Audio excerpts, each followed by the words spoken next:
আপনার স্ত্রী কি আপনাকে ছেড়ে দিয়েছে? আপনার নামে কোর্টে মামলা করেছে? আপনাকে কি নিজের সন্তানের সঙ্গে দেখা করতে দিচ্ছে না? ডিভোর্স ফাইল করেছে আর আপনি প্রতিদিন ভেতরে ভেতরে ভেঙে পড়ছেন। কারোর কাছে কিছু বলতে পারছেন না। ডিপ্রেশন আপনাকে গ্রাস করছে। এদিকে আপনার স্ত্রী অন্যের কথা শুনে একের পর এক মামলা ঠুকে দিচ্ছে। আপনি চেষ্টা করেছেন, অনেক জ্যোতিষী, অনেক তান্ত্রিকের কাছে গেছেন। কেউ ৫০০ টাকা নিয়েছে, কেউ ১,০০০, কেউ ২,০০০, কেউ আবার শুধু বলেছে আরও টাকা লাগবে, কিন্তু ফল শূন্য। তাহলে এবার একটু থামুন, এই ভিডিওটা স্কিপ করবেন না। আমি যা বলতে যাচ্ছি সেটা কোনো সাধারণ কথা নয়। আমি তারানাথ তান্ত্রিক। গত ১৮ বছরের পরীক্ষিত বিদ্যে থেকে আজ আপনাকে এমন একটি টোটকা বলছি যেটা আজ পর্যন্ত কেউ করে বিফল হয়নি। আমি দায়িত্ব নিয়ে বলছি, এই টোটকা ম্যাক্সিমাম ৭ দিনের মধ্যে রেজাল্ট দিতে বাধ্য। আপনার স্ত্রী যার কথায় প্রভাবিত হোক, আপনার নামে যত কোর্ট কেসই থাকুক, ডিভোর্স যত দূরই এগিয়ে যাক, এমনকি যদি তার উপর কোনো তন্ত্র প্রয়োগও থাকে, আমি গ্যারেন্টি দিচ্ছি ৭ দিনের মধ্যে সে নিজে আপনার কাছে ফিরে আসবে, ক্ষমা চাইবে এবং নিজের হাতেই কোর্টের মামলা তুলে নিতে বাধ্য হবে। এই টোটকার নাম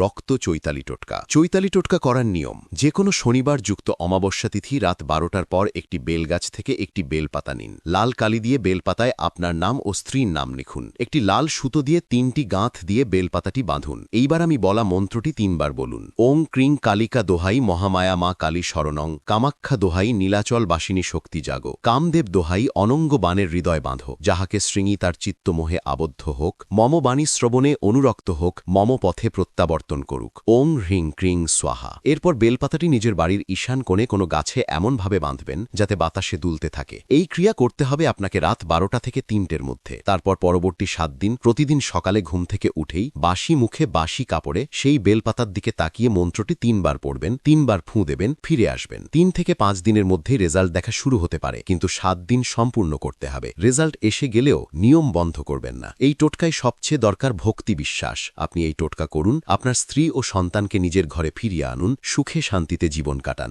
জয় মা তারা, জয় মা কামাখ্যা।